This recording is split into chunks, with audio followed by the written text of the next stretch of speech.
मैं captain doctor Satyendra Kumar, राजकीय स्नातकोत्तर महाविद्यालय ऋषिकेश से आज की वार्ता का विषय खेलों से शारीरिक व मानसिक विकास पर कुछ अर्ज करना चाहूँगा। लोगों द्वारा आकस्मिक या संगठित भागीदारी के माध्यम से की जाने वाली प्रतिस्पर्धी गतिविधियों को हम खेल कह सकते हैं। यह सभी की शारीरिक क्षमता और कौशल को सुधारने और बनाए रखने में मदद करता है। यह प्रतिभागियों के लिए मनोरंजन का एक तरीका है। खेल आमतौर पर एक दूसरे पर विजय प्राप्त करने की कोशिश के साथ दो प्रतिस्पर्धी टीमों के बीच एक प्रतियोगिता के रूप में खेला जाता है। खेल वास्तव में सभी के लिए बहुत ही महत्वपूर्ण गतिविधि है, विशेष रूप से बच्चों और युवाओं के लिए, क्योंकि यह शरीर को स्वस्थ और तंदुरुस्त रखता है। शरीर माध्यम खलु धर्म साधनम, अर्थात शरीर सभी धर्मों को पूरा करने का साधन है। शरीर को सेहतमंद बनाए रखना अत्यंत ही जरूरी है। अतः शरीर की रक्षा और उसे निरोगी रखना मनुष्य का सर्वप्रथम कर्तव्य है। उपनिषद का यह ब्रह्म वाक्य आज की वार्ता के लिए सटीक साबित होता है। पहला सुख निरोगी काया। मनुष्य के लिए अच्छे स्वास्थ्य का होना अत्यंत आवश्यक है। A saying goes, a sound mind in sound body. शरीर को स्वस्थ रखने के लिए खेल की उतनी ही आवश्यकता है जितनी कि जीवन को जीने के लिए भोजन व पानी की। विद्यार्थी जीवन मानव जीवन की आधारशिला है। इस काल में आत्मसात की गई समस्त अच्छी बुरी आदतों का मानव जीवन पर स्थायी प्रभाव पड़ता है। अध्ययन के साथ साथ खेल मनुष्य के सर्वांगीण विकास में सहायक है। विद्यार्थी जो अपनी पढ़ाई के साथ खेलों को बराबर का महत्व देते हैं, वे प्राय कुशाग्र बुद्धि के होते हैं। वे तन और मन दोनों से ही पूर्ण रूप से स्वस्थ होते हैं। खेलों से उनका मानसिक स्वास्थ्य अच्छा रहता है। वे अन्य विद्यार्थियों की तुलना में अधिक चुस्त दुरुस्त होते हैं तथा उनमें धैर्य, सहनशीलता, क्षमा जैसे मानवीय गुणों का विकास अधिक होता है। Football, hockey, volleyball, kabaddi, kho kho, cricket आदि देश के प्रमुख खेल हैं। हॉकी हमारा राष्ट्रीय खेल है। इस खेल में हम कई वर्षों तक विश्व विजेता रहे हैं, परंतु आजकल देश में क्रिकेट, शतरंज व टेनिस जैसे खेलों की लोकप्रियता बढ़ रही है। क्रिकेट में भी हमारी टीम विश्व विजेता रह चुकी है। शतरंज में हमारा नाम शीर्ष देशों में है। टेनिस जगत में विगत कुछ वर्षों से हमने काफी ख्याति अर्जित की है।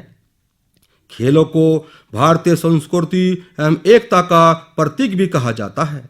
इसमें कोई भी जाति, भाषा तथा धर्म का विरोध नहीं किया जाता, अपितु कोई भी किसी भी धर्म का व्यक्ति इसे खेल सकता है। इस प्रकार खेल हमारे मार्ग की प्रगति को सुनिश्चित कर एक सफल जीवन बनाने में सहायक है। खेलों की प्रकृति के आधार पर हम उन्हें दो भागों अंतर क्षेत्रीय, बहिर् क्षेत्रीय में विभाजित कर सकते हैं। शतरंज, टेबल टेनिस, कैरम आदि अंतर क्षेत्रीय खेल हैं। वहीं हॉकी, फुटबॉल, क्रिकेट आदि बहिर् क्षेत्रीय खेल कहलाते हैं। व्यक्ति अपनी रुचि एवं सुविधा के अनुसार खेलों का चयन कर सकता है। बहिर् क्षेत्रीय खेल स्वास्थ्य की दृष्टि से अधिक उत्तम है, क्योंकि ये खुले वातावरण में उछल कूद के साथ खेले जाते हैं। सभी खेलों के अपने विशिष्ट नियम होते हैं।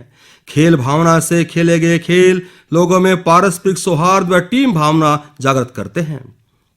यदि हम विकासशील देशों की तुलना में विकसित देशों के लोगों को देखें तो उनका स्वास्थ्य अधिक बेहतर है। वे शारीरिक व मानसिक दोनों रूपों में तुलनात्मक दृष्टि से अधिक स्वस्थ हैं। इन सभी देशों ने प्रारंभ में ही शिक्षा के साथ खेलों को अधिक महत्व दिया, जिसके उनके नागरिकों का सर्वांगीण विकास संभव हुआ। अब हमारे देश में भी खेलों के महत्व को समझा जाने लगा है। विगत वर्षों की तुलना में खेलों को बढ़ावा देने हेतु सरकार की ओर से अधिक प्रोत्साहन दिया जाने लगा है। साथ ही हमारे खेल बजट में भी वृद्धि हुई है। इसके सकारात्मक परिणाम भी सामने आने लगे हैं। विश्व खेल जगत में विगत वर्षों में हमें अनेक महत्वपूर्ण उपलब्धियां भी अर्जित की हैं। अतः मनुष्य के सर्वांगीण विकास के लिए यह अनिवार्य है कि हमें खेल और शिक्षा दोनों को ही बराबर का महत्व दे।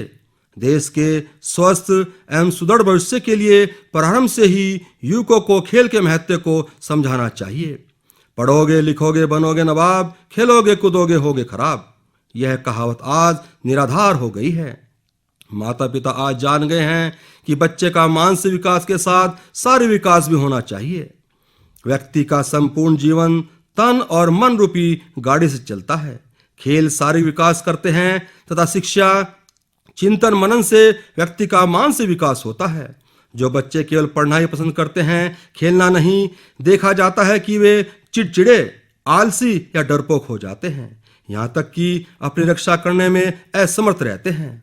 जो पढ़ने के साथ साथ खेलों में भी भाग लेते हैं, वे चुस्त और आलस रहित होते हैं। उनकी हड्डियां मजबूत और चेहरा कांतिमय हो जाता है। पाचन शक्ति ठीक रहती है, नेत्रों की ज्योति बढ़ जाती है, शरीर वज्र की तरह हो जाता है। That's why work while you work and play while you play. मनुष्य को जो पाठ शिक्षा नहीं सिखा पाती, वह खेल का मैदान सिखा देता है। जैसे खेल खेलते समय अनुशासन में रहना, नेता की आज्ञा का पालन करना, खेल में जीत के समय उत्साह, हारने पर सहिष्णुता तथा विरोधी के प्रति प्रतिरोध का भावना रखना, अपनी असफलता का पता लगने पर जीतने के लिए पुनः प्रयास करना आदि सिखाता है। बच्चों की किशोरावस्था से ही उनकी रुचि के लिए खेल खेलने चाहिए। उनकी कोमल भावनाओं को कुचलना नहीं चाहिए।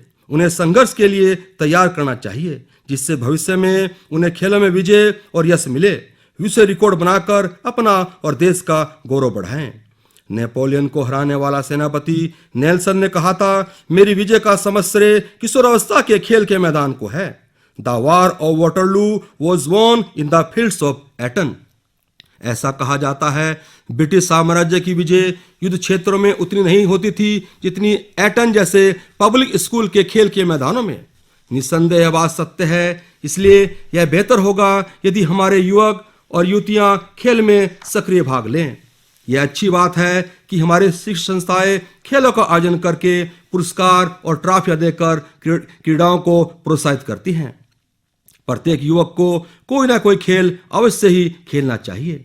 सैनिक प्रशिक्षण की तरह खेलों को भी अनिवार्य बनाया जाना चाहिए। वास्तव में खेल ही युवकों में सैनिक भावना और अनुशासन पैदा करने का आधार है।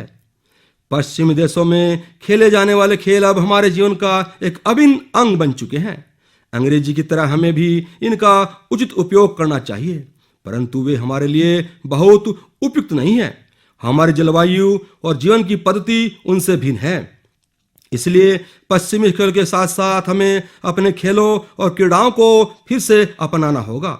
पश्चिम खेल महंगे हैं और हमारी जलवायु की परिस्थितियों के लिए अनुपयुक्त हैं।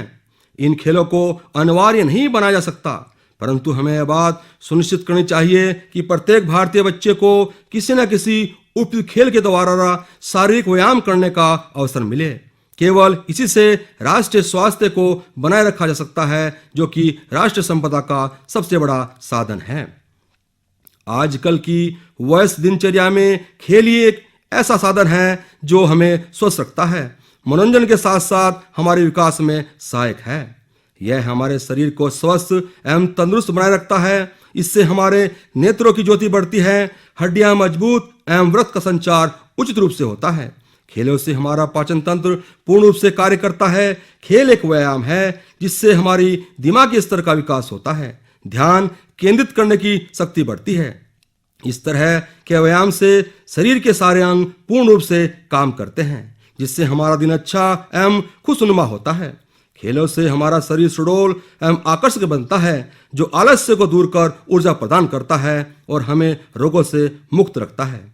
हम यह भी कह सकते हैं कि मनुष्य के व्यक्तित्व के विकास में खेल अपनी अहम भूमिका अदा करता है। इससे ही मनुष्य आत्मनिर्भर तथा जीवन में सफलता प्राप्त करता है।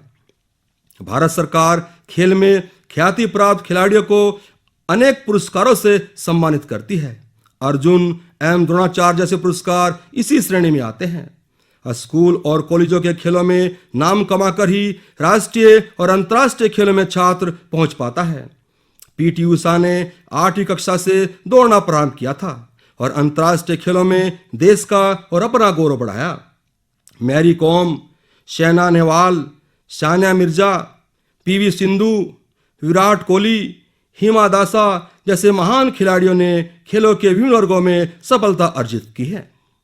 अंततः कहना ना होगा कि खेलों से शारीरिक विकास के साथ साथ मानसिक विकास भी होता है। ये दोनों विकास देश के युवाओं के लिए ऐसे आवश्यक हैं जैसे जीवन के लिए हवा और पानी। युवाओं की इस छुपी हनुमान शक्ति को संजीवनी देने के लिए कुशल शिक्षक जैसा वैद्य और जामन जैसा नेता आवश्यक है। तभी जिंदगी रूपी सागर को शारीरिक व मानसिक पंखों द्वारा सहज ही पार किया जा सकता है। एतदद 29 अगस्त 2019 को राष्ट्रीय खेल दिवस के दिन फिट इंडिया कार्यक्रम को लॉन्च करके मोदी टू गवर्नमेंट ने यूनेस्को द्वारा निश्चित किए गए 17 सस्टेनेबल डेवलपमेंट गोल्स, जिनको 2015 से 2030 तक सभी विश्वव्यापी देशों को प्राप्त करना है, की दिशा में एक ठोस व सकारात्मक कदम उठाया है।